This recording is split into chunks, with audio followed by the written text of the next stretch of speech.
世的女儿第4章，新和旧。我第一次尝到肉的味道时，大约8岁。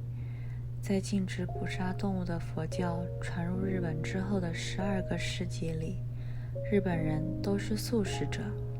然而近年来，信仰和习俗都发生了很大的改变。现在虽然肉不是普遍吃的，但在所有的餐馆和酒店都可以找到它。但当我还是个孩子的时候，人们对它充满恐惧和厌恶。我清楚地记得有一天，我从学校回到家，发现全家人都笼罩在一片阴郁之中。当我从穿鞋的门口走出来，听到母亲用低沉而严肃的声音在给一个女仆指路时，我感到一种沮丧。大厅的尽头有一群仆人，似乎很兴奋，但他们也在低声交谈。当然，由于我还没有和家人打招呼，我没有问任何问题。但我有一种不安的感觉，有什么事情不对劲。我很难平静地、不慌不忙地走过长长的大厅，走到祖母的房间。Chapter 4 The Old and the New. I was about 8 years old when I had my first taste of meat. For 12 centuries, following the introduction of the Buddhist religion, which forbids the killing of animals, the Japanese people were vegetarians. In late years, however, both belief and custom have changed considerably, and now, though meat is not universally eaten, it can be found in all restaurants and hotels.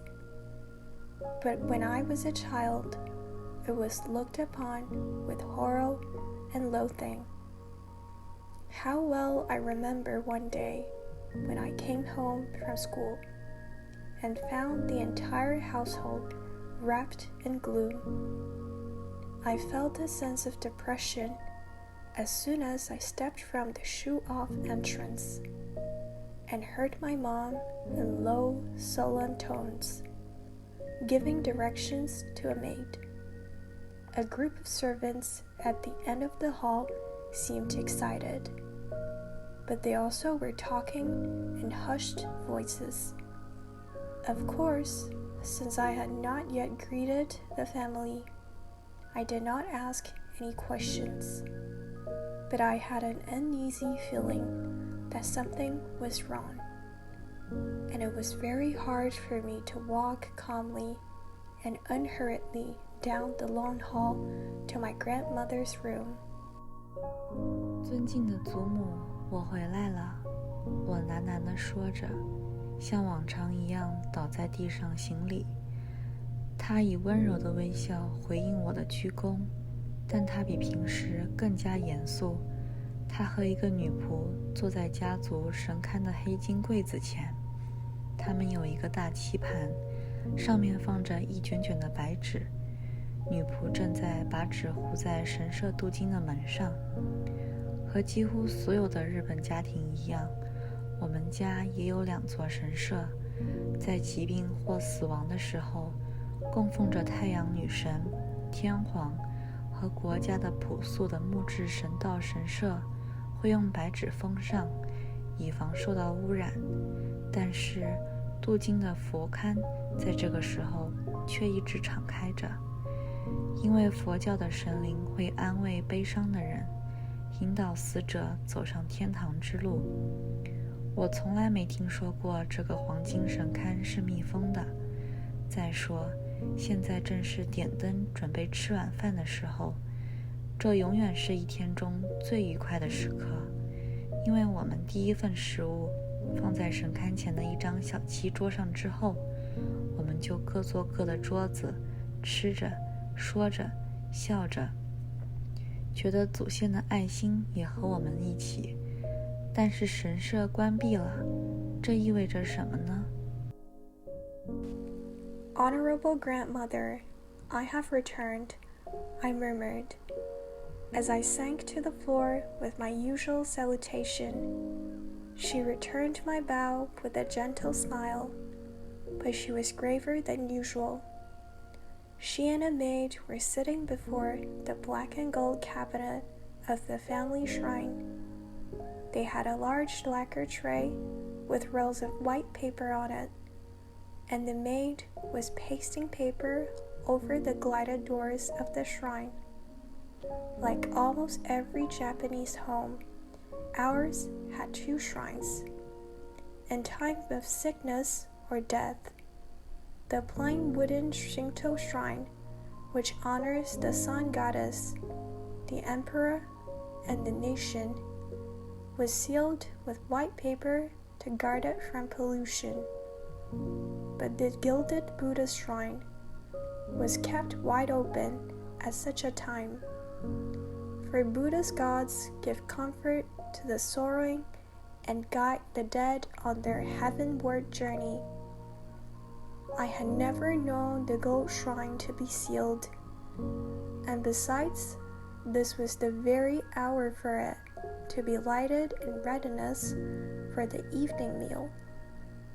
That was always the pleasantest part of the day, for after the first helping of our food had been placed on a tiny lacquer table before the shrine, we all seated ourselves at our separate tables and ate, talked, and laughed, feeling that the loving hearts of the ancestors were also with us. But the shrine was closed. What could it mean?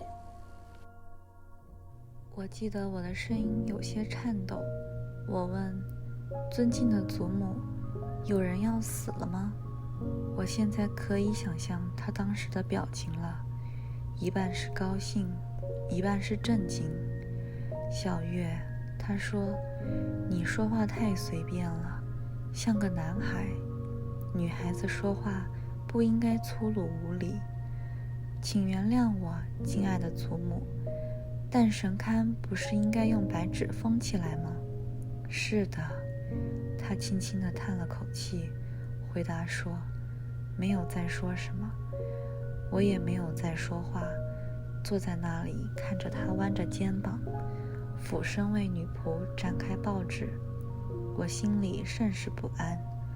过了一会儿，他直起身来，转向我：“尼可敬的父亲命令全家吃肉。”他慢吞吞地说：“一位追随西方野蛮人之路的明智的医生告诉他，动物的肉会给他虚弱的身体带来力量，也会让孩子们像西方海上的人一样强壮和聪明。再过1小时，牛肉就会被带回家。我们的职责是保护圣地不受污染。” I remember that my voice trembled a little as I asked, "Honorable grandmother, is anybody going to die?" I can see now how she looked, half amused and half shocked. "Little Itsuko," she said, "you talk too freely, like a boy. A girl should never speak with abrupt unceremony." "Pardon me, honorable grandmother," I persisted anxiously. "But is not the shrine being sealed with the pure paper of protection?" "Yes," she answered with a little sigh, and said nothing more. I did not speak again, but sat watching her bent shoulders as she leaned over, unrolling the paper for the maid. My heart was greatly troubled. Presently, she straightened up and turned toward me. "Your honorable father has ordered his household to eat flesh," she said very slowly.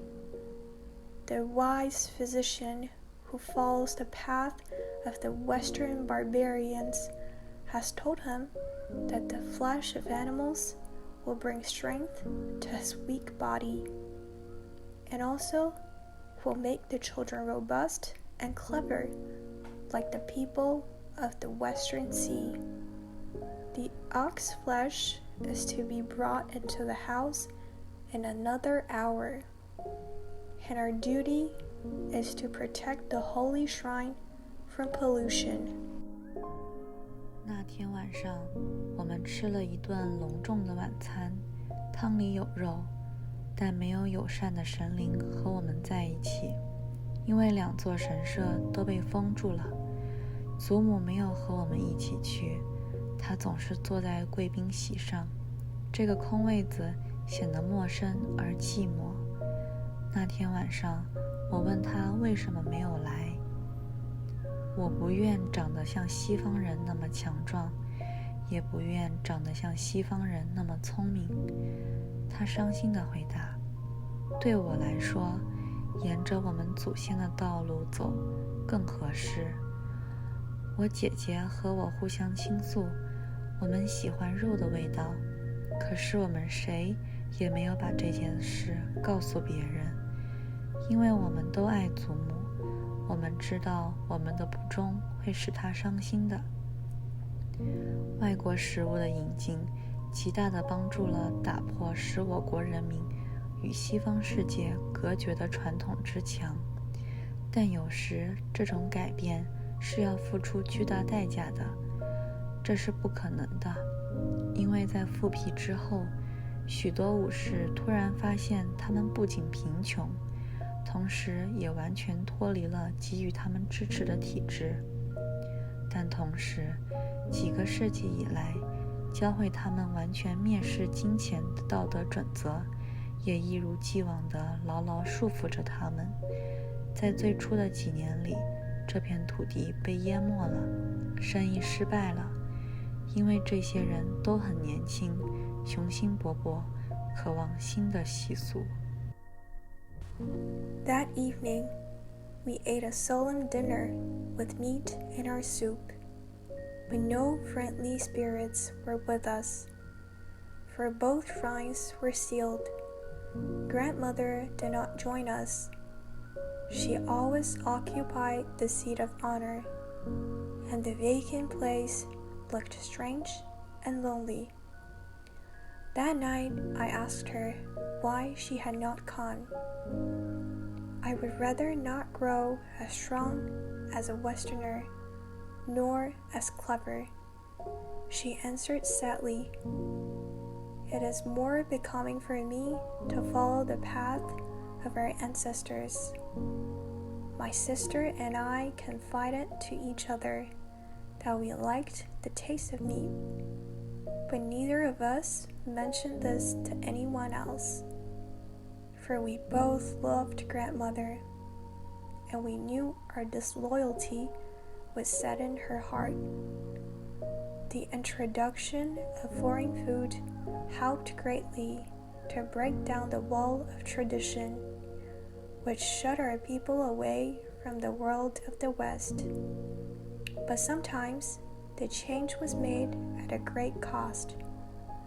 This could not be otherwise, for after the Restoration, many samurai suddenly found themselves not only poor and at the same time separated entirely from the system that had given them support, but also bound as firmly as ever by the code of ethics that for centuries had taught them utter contempt for money.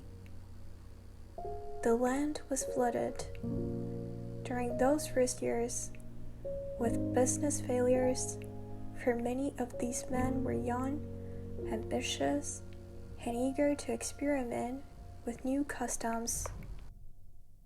户田先生就是这样的一个人，他是我的朋友和邻居，经常和我父亲来我们的射箭场射箭，或者和他在山上骑马。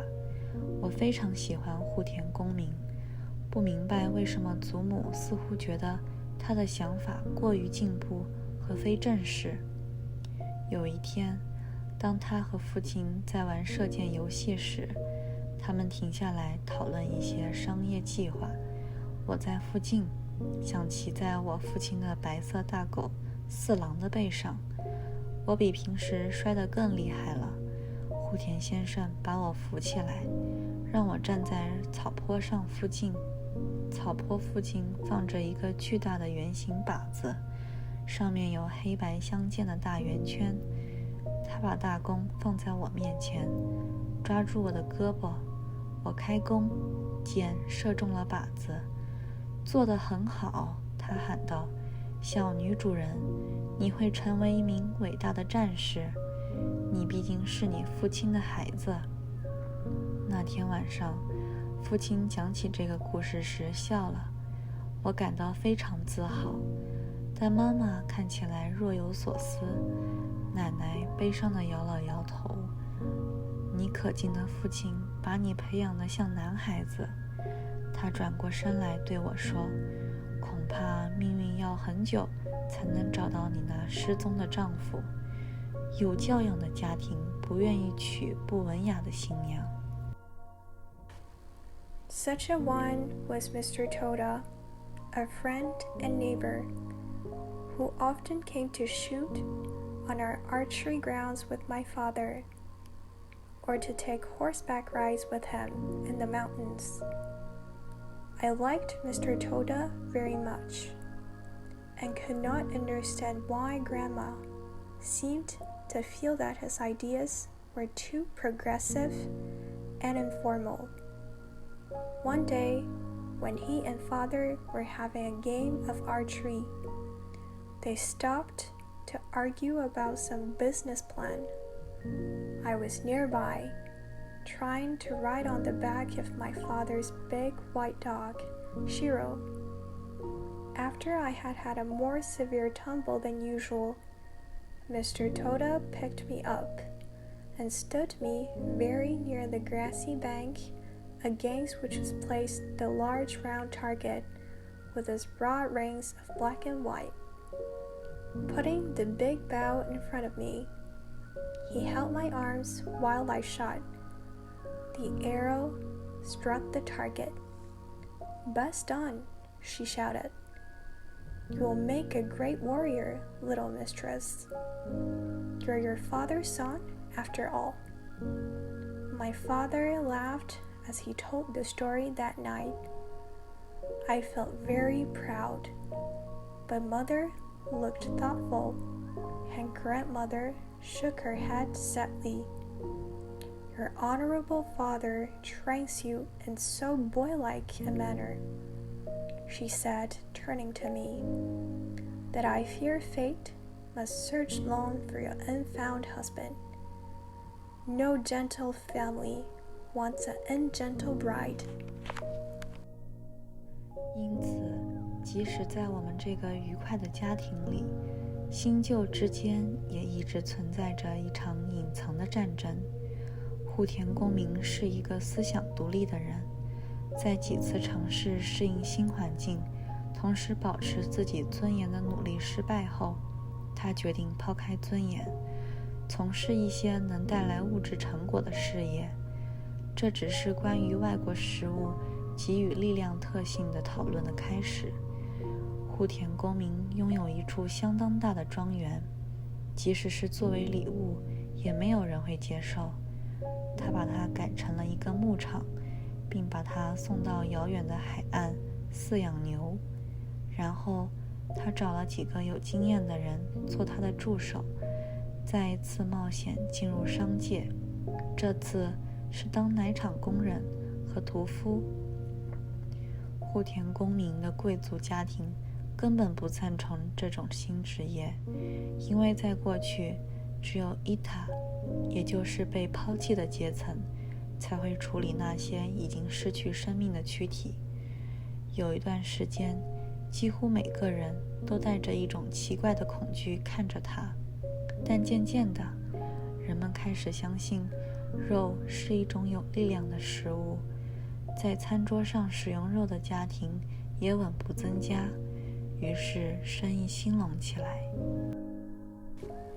And so, even in our pleasant family, there was a continual hidden battle between the old and the new.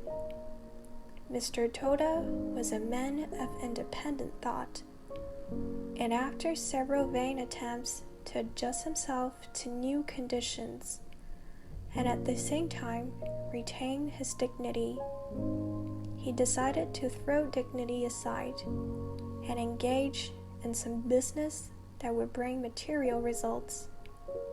This was just at the beginning of the talk about the strength-giving properties of foreign food, since Mr. Toda owned a gut-sized estate, which at that time nobody would accept even as a gift. He converted it into a grass farm and sent to a faraway coast for some cattle. Then, with a few experienced men as assistants, he once more ventured into the business world, this time as a dairyman and a butcher. The aristocratic family of Mr. Toda did not approve at all of this new occupation, for in the old days, only Etta ever handled bodies from which life had gone. For a while, almost everyone looked upon him with a sort of curious horror, but gradually faith in meat as a strengthening food gained around, and the families who used it on their tables grew steadily in number, so the business prospered. 他的工作中比较简单的部分，也就是卖牛奶，虽然做得很成功，但也有严重的缺陷。大多数老百姓都相信牛奶会影响喝牛奶的人的性格，因此他们在这个问题上争论纷纷。我们这些孩子从仆人那里听说，户田太太刚出生的婴儿额头上长着一个小角，手指像牛蹄子一样拧在一起。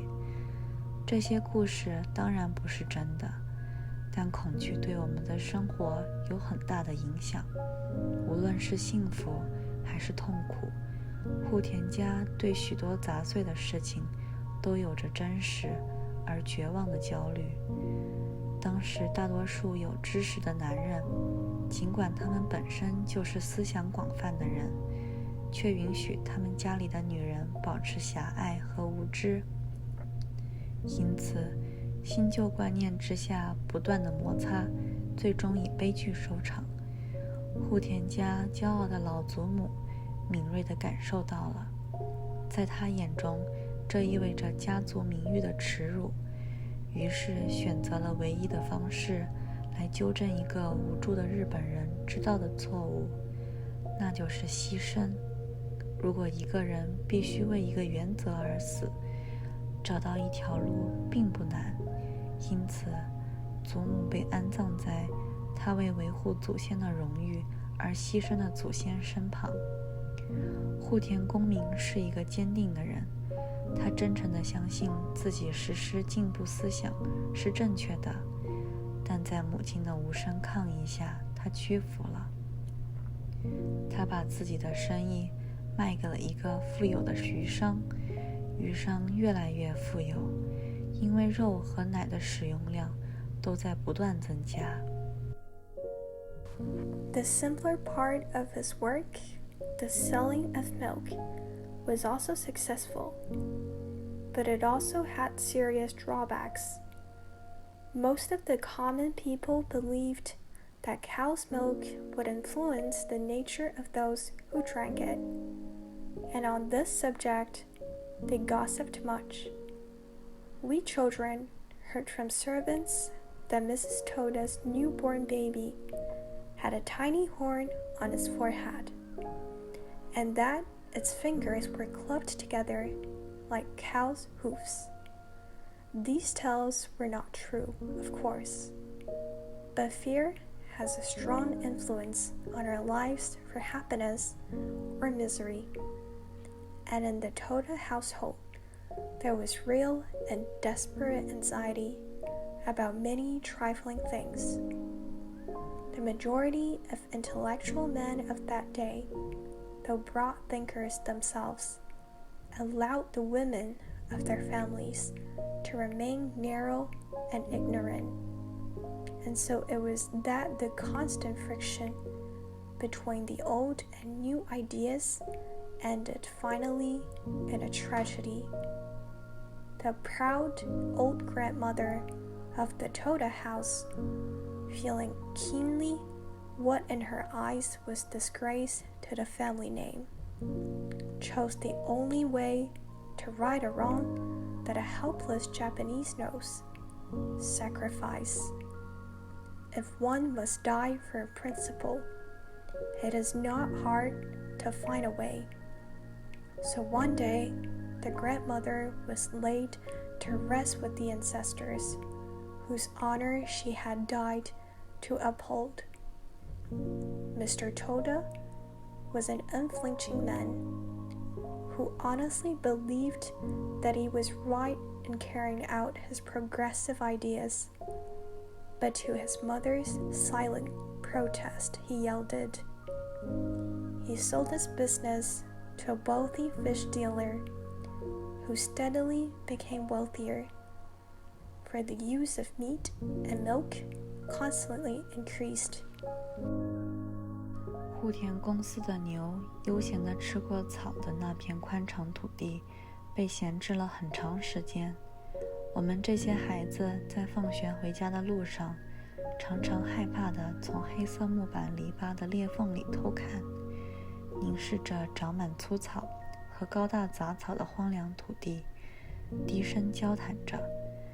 在某种程度上，我们总是把这个孤独的地方与户田太太的流浪灵魂联系在一起。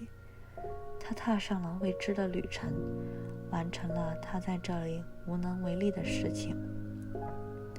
有一天，父亲回到家，告诉我们户田先生正在邻省的一个农场主那里做看守员。他的好运气是由于在复辟后的几年里，新政府在处理原先分治的众多省份时遇到了许多困难，而且到处都有许多不法的行为。对许多农场和地主来说，复辟并不像对武士那样是一个悲剧，因为越后以其极其丰富的水稻作物而闻名。农民的仓库里经常装满了财宝，但是走投无路的强盗袭击这些仓库也是常有的事，有时甚至谋杀仓库的主人。富裕的农民必须有人看守。由于封建时代严格规范各阶层生活方式的限制已经不复存在，这些农民可以享受他们的财富而不受政府的干扰，雇佣以前的武士，也就是曾经他们的上级，作为看守成为他们的时尚。一部分是由于他们以前的地位的尊严，每个地位较低的人都尊重他们。另一个原因是由于他们受过熟练的军事训练，武士们很适合这个职责。The spacious grounds where Mr. Toda's cattle had leisurely browsed were left vacant a long time. We children, on our way home from school, used to peep fearfully through the cracks in the blackboard fence and talk in whispers as we gazed at the desolate land covered with coarse grass and tall weeds. We always, in some way, associated that lonely place with the wandering soul of Mrs. Toda, who, by going on the unknown journey, had accomplished what here she was helpless to do. One day, my father came home and told us that Mr. Toda was now guard to a farmer landlord in an adjacent province. His good fortune was due to the fact that, for several years later after the Restoration, the new government had much trouble in handling its numerous previously separately governed provinces, and there was much lawlessness everywhere. To the landlord of many small farms, the restoration was not the tragedy it was to the samurai, for Ichigo was famous for its abundant rice crops, and farmer storehouses were often filled with treasure. But it was a common thing for desperate robbers to raid these storehouses and sometimes even to murder the owners. Wealthy farmers had to be guarded, and since the restrictions of feudal days, which had rigidly regulated the style of living of the various classes, no longer existed, those farmers could enjoy their riches without interference from the government, and it became the fashion for them to hire ex-samurai, once their superiors, as guards, partly on account of the dignity of their former station, which everyone of less honorable rank respected, and partly because of their skilled military training. The samurai were well fitted for this duty. 户田公明在他的新生意中受到了某种尊贵的警察客人的待遇。他拿着一份丰厚的薪水，总是正式地用白纸折叠起来，贴上感谢贡品的标签。当然，这个职位不可能是永久的，因为政府的权威逐渐渗透到我们偏远的地区，使农民们安全了。接下来，我们听说户田公明在新组建的公立学校系统的一所测试学校当老师，他的助理老师大多是年轻人，他们以被称为进步主义者而自豪，对日本的旧文化表现出一种崇高的蔑视。可悲的是，老武士与这个地方格格不入，但由于他的哲学倾向和不无幽默感，他相处得很好，直到教育部规定，除非持有师范学校文凭，否则不能当老师。在他看来，接受必要的教育，并接受那些自以为是、头脑浅薄的年轻人的考试，对于户田先生这样的年龄、学识和文化背景的人来说，实在是太丢人了。他拒绝了，并把注意力转向了他最优雅的成就之一——书法。他为那些经常出现在日本商店屋檐上的商标做了漂亮的表意文字。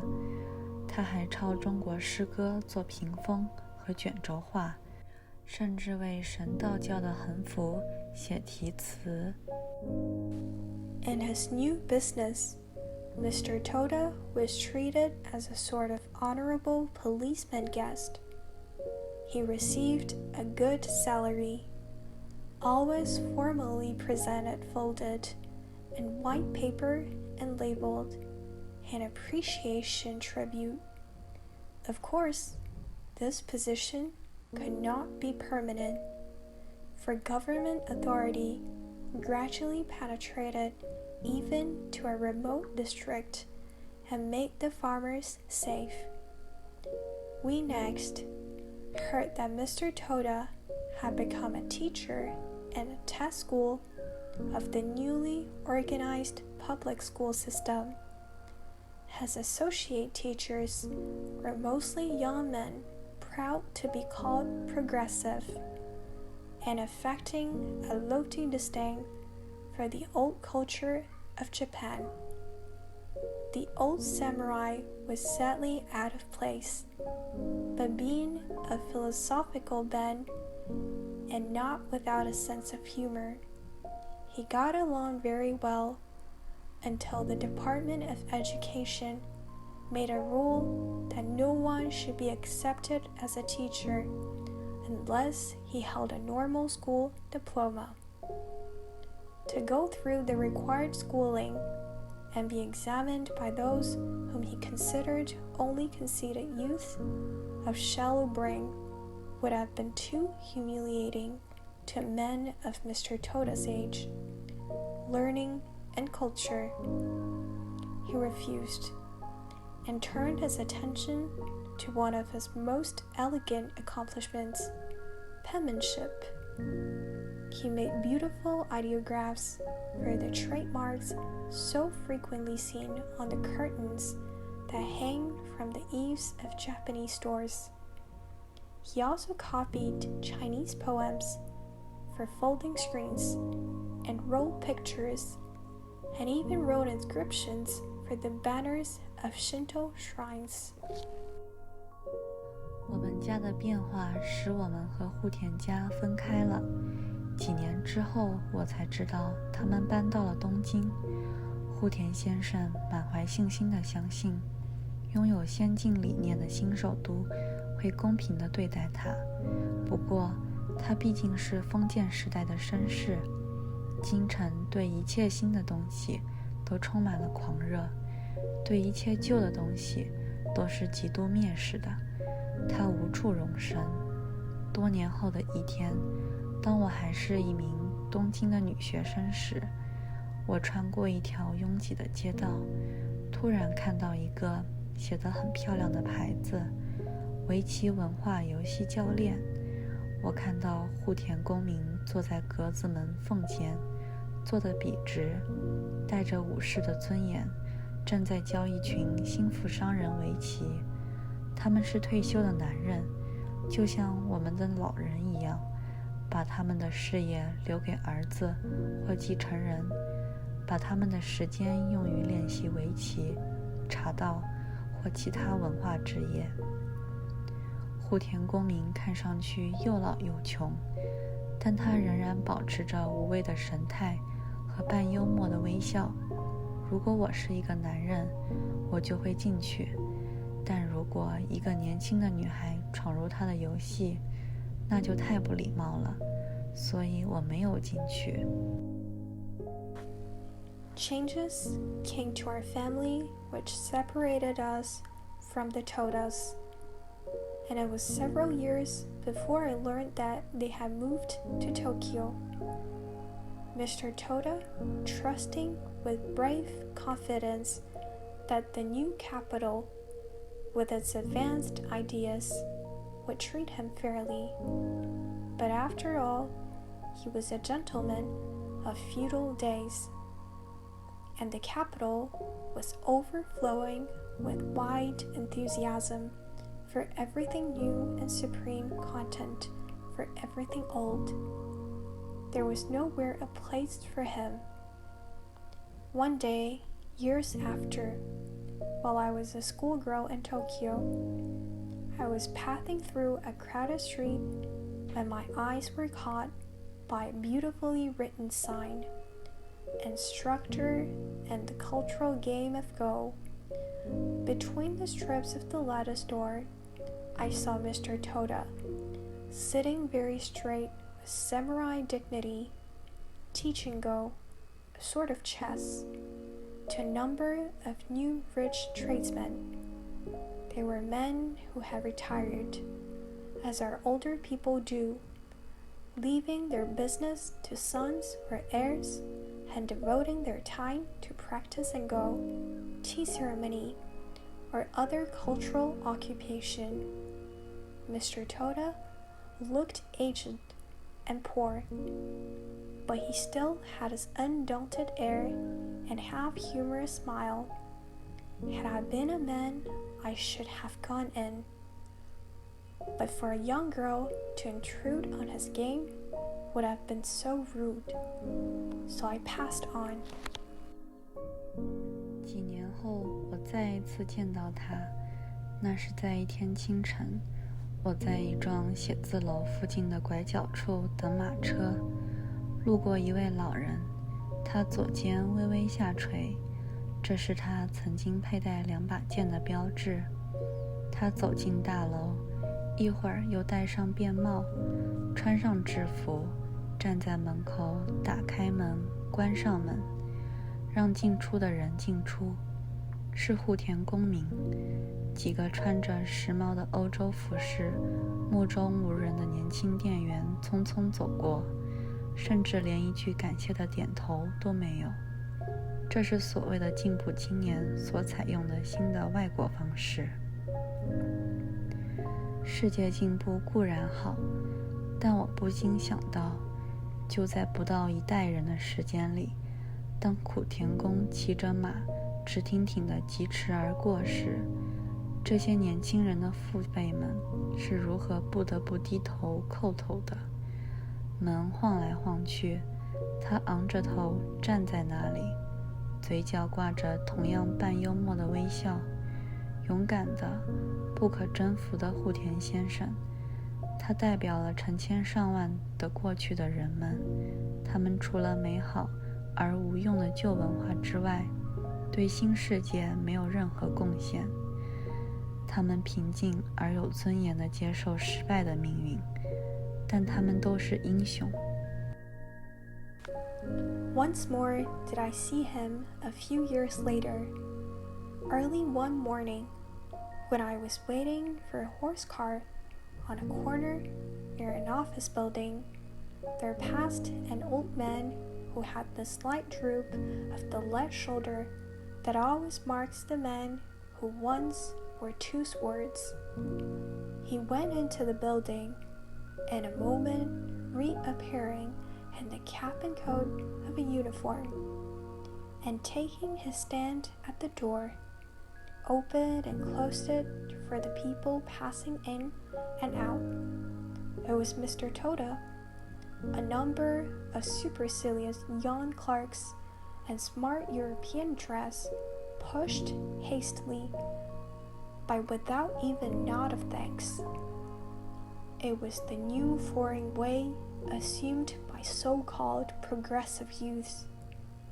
It is well for the world to advance, but I cannot help thinking how, less than a generation before, the fathers of these same youths would have had to bow with their foreheads to the ground when Mr. Toda, sitting erect on his horse, galloped by. The doors swung to and fro, and he stood with his hat held high, and on his lips the same half-humorous smile. Brave, unconquered Mr. Toda. He represented thousands of men of the past, having nothing to offer the new world except the wonderful but unwanted culture of the old, accepted with calm dignity the fate of failure. But they were all heroes.